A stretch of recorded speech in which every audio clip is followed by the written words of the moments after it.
Hi, everybody. My name is Jed Horn, and I'm a managing director at Valere, based out of Bogota, Colombia.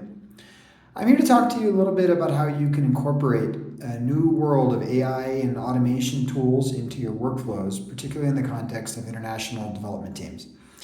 I should start a little bit by introducing myself and a bit why this topic is one that's kind of near and dear to my heart, even though I'm a little bit sort of terrified about the future.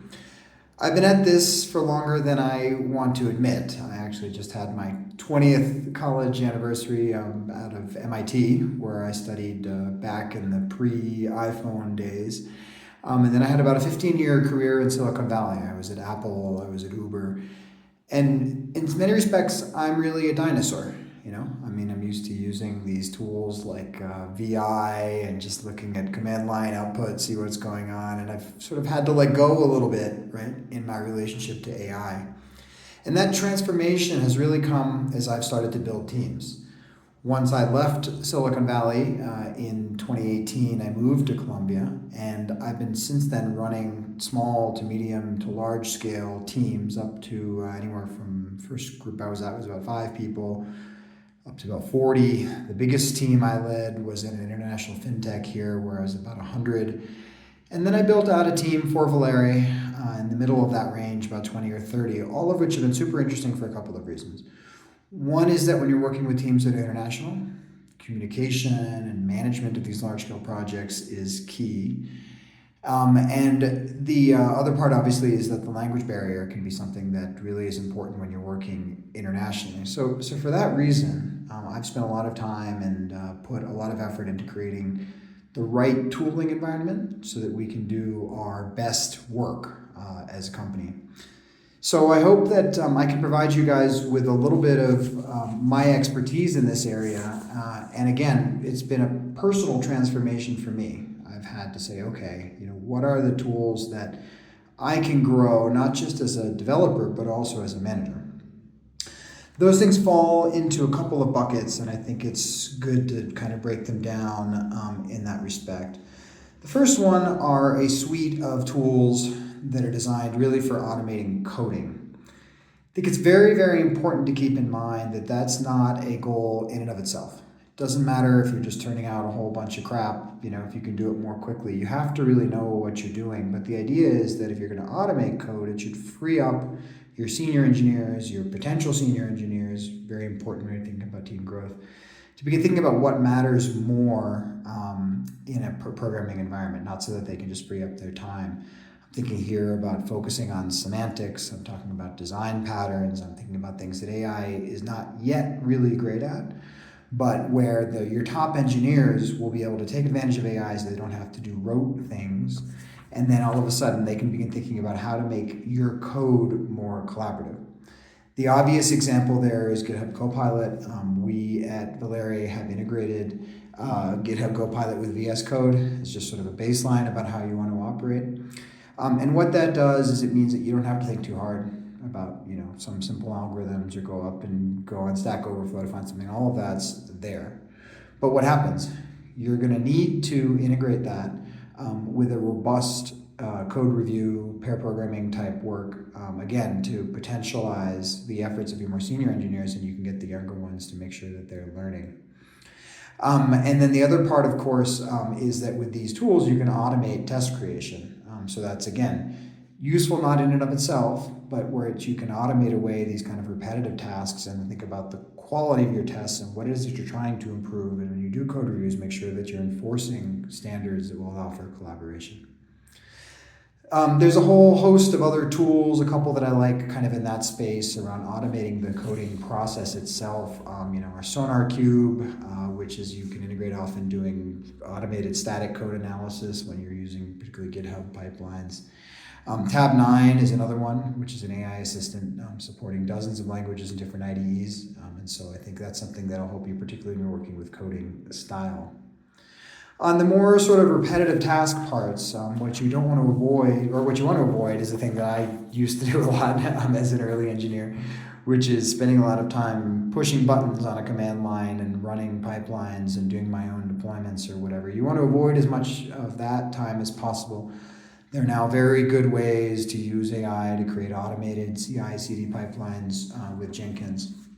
Also, a whole tooling infrastructure now around Terraform and AI. There's a tool in particular that I like called Bridge Crew, which is something that will help you automate the creation of these infrastructure as code pipelines that you can do. And that's super important in the case of software factories because you're going to wind up not wanting to reinvent the wheel for every new client that you have. In that same bucket, I would include things like Dependabot and the sort of static code analysis thing, because again, even your smartest engineers don't need to fill up their head with the latest security vulnerabilities and be manually reviewing those during code reviews. That's just a waste of their time. So you should be taking advantage of those.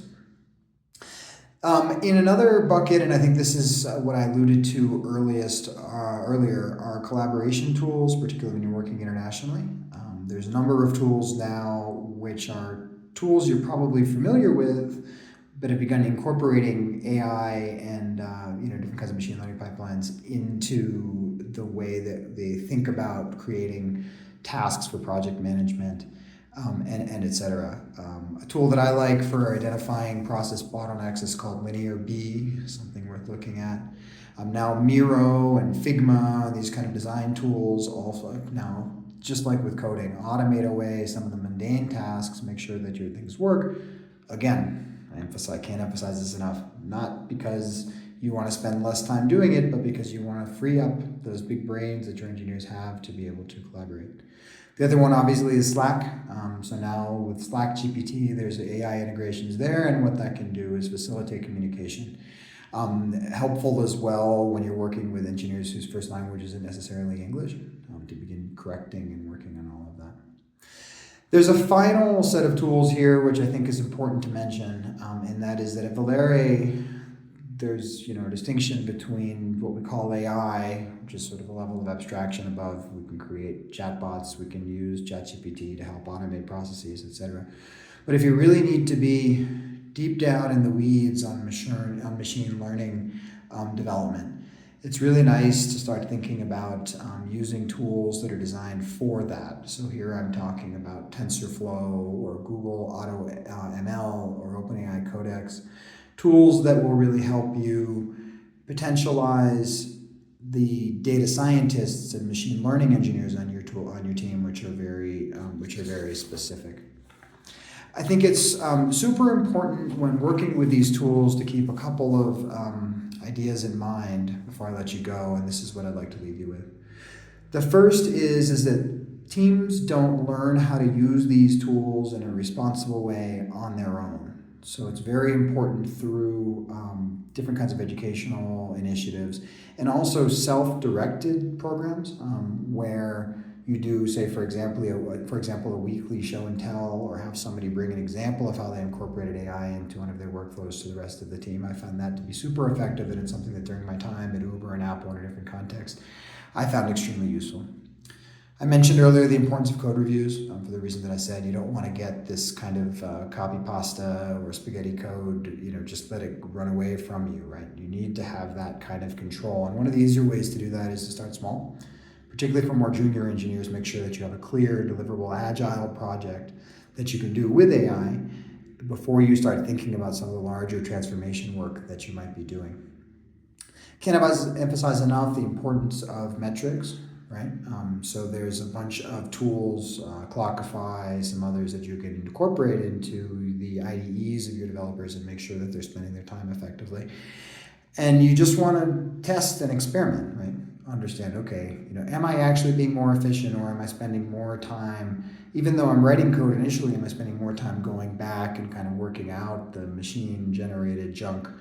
Okay, maybe it's time to think about another tool, or let's think about how we want to do a workshop so that the developers, particularly junior ones, understand what's going on. And I think the overwhelming principle here is that you need to maintain control, both as an engineering manager, again, establishing the principles for effective review, but also as a developer. At the end of the day, a code review should be submitted by somebody, a feature is owned by somebody, and it's that person, not the machine, who's responsible for what they're delivering.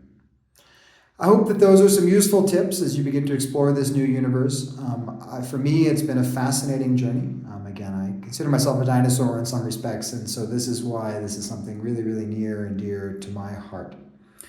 I'll be headed up to the AWS reInvent conference in Las Vegas in a couple of weeks. Again, my name is Jed Horn. I'll be doing some talks there as well, and I hope to see you there.